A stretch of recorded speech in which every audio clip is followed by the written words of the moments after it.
Salut à tous, bienvenue dans les Hautes-Pyrénées, bienvenue sur le GR10.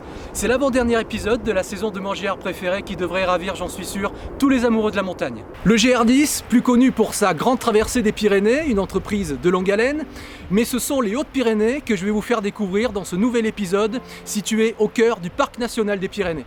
Le pont d'Espagne, le lac de Gaume, le Vignemale, le cirque de Gavarnie, Luce-Saint-Sauveur pour un final dans la réserve naturelle du Néouviel. Suivez-moi pendant 4 jours sur le GR10 dans les Hautes-Pyrénées.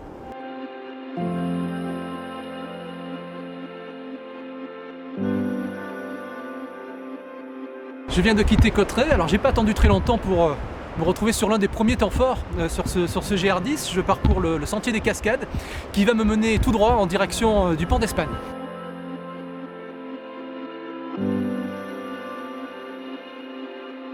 L'intérêt du GR10 dans les Hautes-Pyrénées, c'est la découverte des sites exceptionnels. Cauterets, le pont d'Espagne, le lac de Gaume, la face nord du Vignemale, Gavarnie, le Néouviel. Donc dans les Hautes-Pyrénées, il faut 9 à 10 jours pour traverser le département. Même des marcheurs moyens peuvent emprunter le GR10. Le GR10, il passe au bord du lac de Gaume, qui est peut-être le secteur du parc le plus visité. Notre rôle, c'est d'informer les gens si on a des questions, notamment quand on voit des groupes de jeunes avec des gros sacs à dos, des tentes et tout ça, on sait qu'ils vont bivouaquer, donc mon rôle, c'est peut-être de les prévenir sur les horaires, sur les lieux où ils peuvent planter la tente en toute quiétude, éviter les feux, le camping-gaz est autorisé, tout ça, mais d'être vraiment bienveillant avec la nature. Quelle première étape de toute beauté.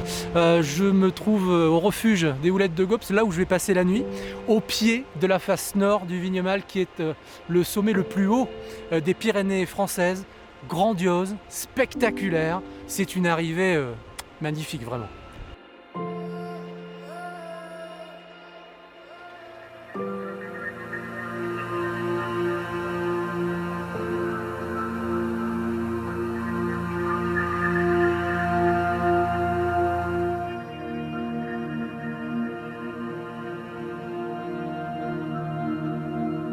J'ai franchi le col de la Hourquette d'Ossou, qui est le col le plus haut sur ce GR10. J'ai eu en ligne de mire toute la matinée, regardez, il est derrière moi, le grand Vignemale. Alors pour atteindre son sommet, il est nécessaire d'avoir minimum de matériel que je n'ai pas. Alors pour éviter d'être totalement frustré, je vous emmène sur le sommet du petit Vignemale. À plus de 3000 mètres d'altitude, c'est une autre facette aussi, une autre vision très spectaculaire avec une vue à 360 degrés sur toutes les vallées qui m'entourent, avec le glacier d'Ossou qui est juste derrière moi, la vision aussi de mon étape précédente. J'ai le lac de Gaume en ligne de mire et là, je vais reprendre le GR10 en direction de Gavarnie. Mon itinéraire est juste là, c'est parti.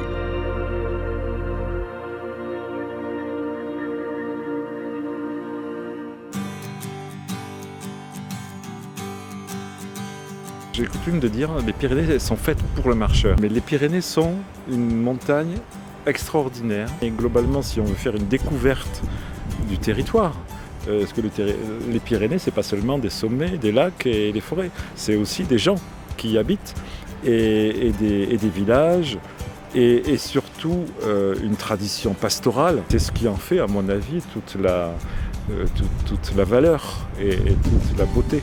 Enfin, les spots, ils sont partout. Et puis, ils vont être au détour du chemin où vous allez vous faire siffler par les marmottes.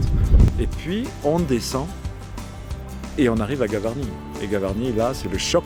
C'est-à-dire qu'on se retrouve avec une muraille de 1500 mètres de haut.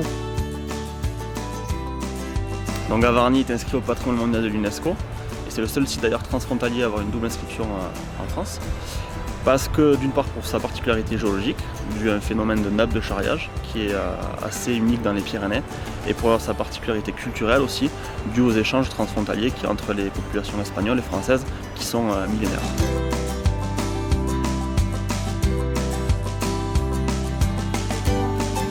Je quitte le cirque de Gavarnie qui est une étape incontournable sur le GR10. Je vais vous donner rendez-vous à Luce-Saint-Sauveur. C'est à une journée de marche d'ici et nous allons découvrir une autre facette du GR10. Après Gavarnie, on entre dans le Pays Toy. Le Pays Toy, c'est toute la vallée autour de Luce-Saint-Sauveur. L'intérêt de cette région, c'est tous ces villages accrochés à la montagne, Vier, le Cers, qui ont été très très bien restaurés.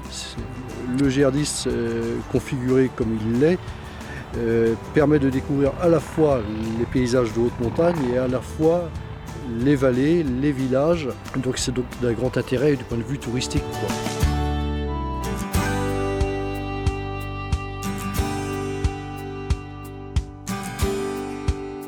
Je me dirige à présent vers Barèges, où je vais faire étape avant de faire mon entrée dans la réserve naturelle du Néouviel.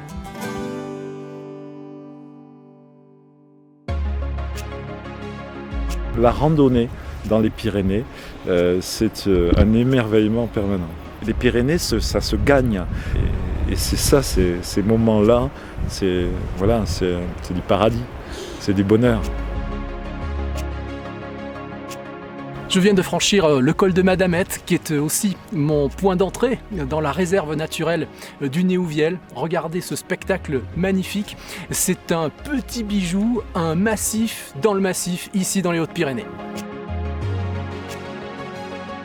Le Néouviel, donc, c'est une zone granitique. L'intérêt, ce sont les lacs. On est la plupart du temps à plus de 2000 mètres d'altitude, avec des forêts de pins accrochés qui sont parmi les boisements les plus élevés d'Europe.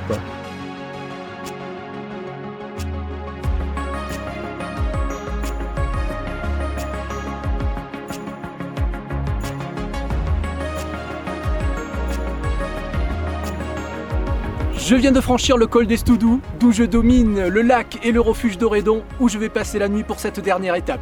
Le GR10 poursuit sa route au travers des Pyrénées, vers la Haute-Garonne et jusqu'en Méditerranée, mais ça, c'est une autre histoire.